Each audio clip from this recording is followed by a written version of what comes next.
Yakot ka na naman, ano? Hindi mo na naman ba matandaan kung ano ang nangyari?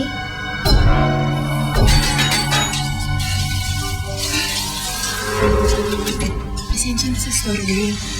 Tatanong ko lang sana kung nakita mo si Isabel. Yung anak mo? Oo, kanina pa siya nawawala eh. Nagising ako ng kanabutan dyan sa kabila.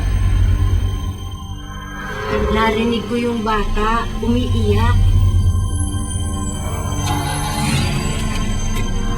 Pinuntahan ako ni Isabel.